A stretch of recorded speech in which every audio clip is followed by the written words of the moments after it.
안녕하세요, 알제티입니다. 문법 기초는 중학교 때 탄탄하게 만들어야 제대로 된 고등학교 내신 대비가 가능하죠.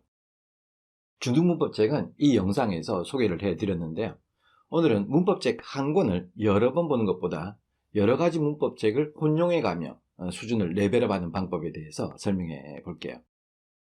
그리고 중등 내신 문법 문제는 어떻게 대비하느냐, 그것도 알아보고요.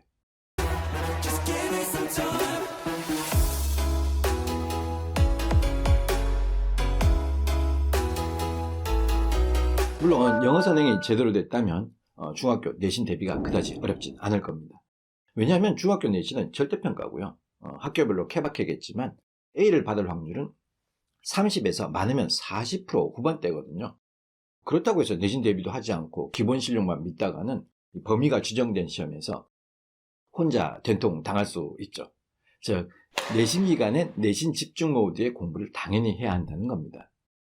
여기 댓글에 질문하신 것처럼 3800제로 영문법을 공부할 때 교재 순서가 교과서 순서인지 아니면 어떤 순서인지를 물어봐 주셨고요.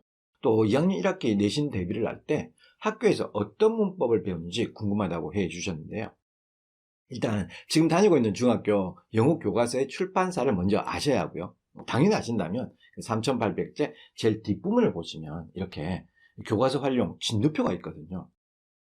예를 들어 2학년 1학기 동화 윤정미의 경우 1에서 2과니까 수요동사와 both A and B, have to와 to 부정사의 부사적 용법이겠네요. 교과서 문법 순서를 보시면 이렇게 뒤죽박죽이고요. 어차피 3800제는 12종 교과서에 나온 모든 문법을 품사별로 명사, 형용사, 부사 이런 식으로 다 묶어놨기 때문에 해당 학년 문법에 비해 생각보다 폭이 상당히 넓은 문법책이라고 보시면 됩니다. 그렇다고 해서 특정 교과서의 내용과 내신 문법에 딱 맞도록 만들어진, 그러니까 내신 대비 맞춤형 교재는 아니거든요. 그러니 3800제만으로는 중등 내신을 대비하기엔 역부족일 수 있습니다. 3800제는 평소 문법 기본기 향상을 위한 그런 책으로 활용해 주시고, 내신 대비는 살짝 다른 책, 그러니까 해당 교과서 기출문제집으로 공부를 하셔야 하는데요.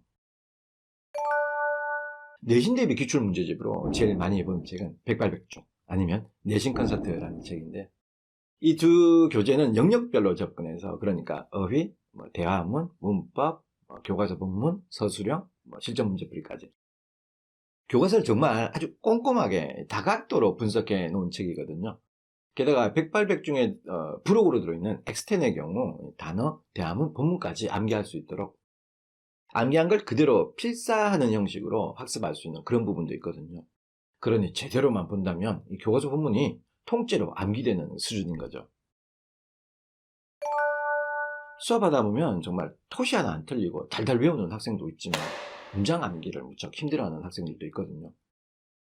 일정 수준 맥락이 있어야 교과서 암기가 되는 거고요. 또 어휘나 독해력이 받쳐주고 또 문법 지식이 정말 잘 쌓여 있다면 본문 암기는 정말 쉽겠죠. 물론 본문 암기만으로 교과서의 응용 문제를 다 풀 수는 없겠지만 분명 소수적 문제에서 이득을 볼 수밖에 없거든요. 감점을 덜 당한다는 거죠. 어떻게 보면 기본기가 쌓여있는 학생들은 백발백중이나 내신 콘서트의 각 영역, 어휘, 대화문, 문법, 교과서 본문에서 이해와 암기라는 측면에서 유리한 고지를 점할 수 있게 되고, 그러니 문법 문제와 서술형 그리고 고난도 실전 문제에서 유리할 수밖에 없는 거죠. 그러니까 기본기가 약하면 약간씩 결함을 가지는 점수를 만들어낼 수밖에 없다는 거죠.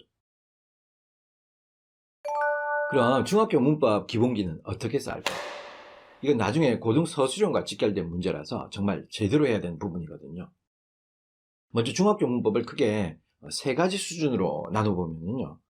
보통의 메이저 출판사들의 문법책들이 초등용어 스타터로, 중1은 레벨 1, 중2는 레벨 2, 중3은 레벨 3로 나누고 있죠. 근데 수준이 어느 정도인지, 또 각 책이 어떤 특징을 갖고 있는지, 어떤 순서로 공부하면 좋을지, 그게 궁금하신 거잖아요. 그렇죠? 기준은 가장 판매량이 많은 3800제로 설명을 해드리면, 3800제가 판매량이 많은 이유가 일단 문제수가 많고요. 그만큼 아주 세부적인 항목까지 꼼꼼하게 다루니까 정말 먼저 공부하기에 가장 좋은 책이고요. 또 공부한 걸 재확인하기에도 좋은 책이죠. 그럼 이렇게 각 학년별로 진도를 설정하시면 되겠죠. 그 다음에 어느 정도 기초가 잡혔다 싶으면 꼼꼼한 것보다 핵심 문법 위주로 정리를 해 나가면서 서술형 대비에 아주 좋은 그래머 인사이드 시리즈로 가는 걸 추천을 해드리고요. 약간씩 뒤로 당겨놨죠. 참, 이 두 책의 비교는 이 영상에서 설명해 드렸으니까 나중에 참고해 보세요. 그 다음은 기존에 있어 왔던 정통 문법의 설명 방식으로 문법 개념을 정립할 수 있는 책, 그래머 존 시리즈를 타면 좋고요.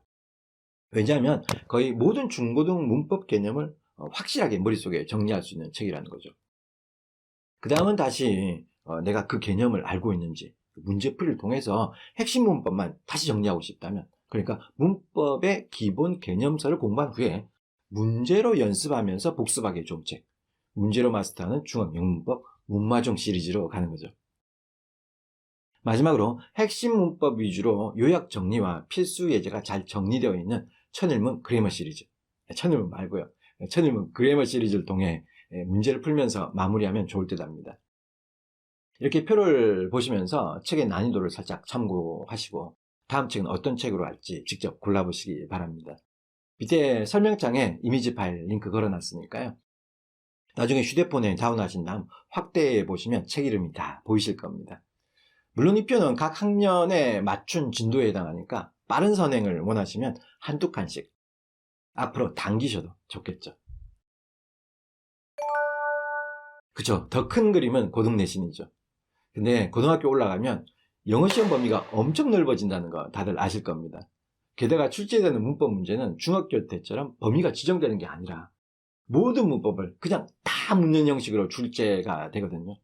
그러니까 모든 문법 지식이 다 축적되어 있다는 전제하에, 그것도 엄청난 시험 범위에 문법적으로 특이한 특정 문장을 골라 그대로 써서 완성해야 하는 서술형 문제로 출제되죠. 여기서 점수가 갈리죠. 완벽히 못 적더라도 감점을 얼마나 덜 당하느냐가 관건인 거죠. 결국 따지고 보면 거의 모든 문법 지식이 제대로 쌓여 있고 출제될 법한 문장을 잘 찾아낼 수 있는 눈이 있고 그 문장을 암기하고 시험 시간에 정확하게 써낼 수 있는 능력, 바로 그 능력이 고등 내신을 좌우하겠죠. 그렇죠? 암기력이 좋은 학생은 당연히 유리할 거고요. 그러니까 내신형 스타일인 학생이 유리할 수밖에 없는 거고요. 그렇다고 해서 암기력만으로 고등 내신을 설명할 수 있을까요? 그렇죠. 그건 아니겠죠. 중학교 때부터 잘 쌓은 문법 실력을 고등 서술형 문제에 정말 제대로 접목시키는 게 중요하거든요. 물론 말처럼 쉽지 않겠죠.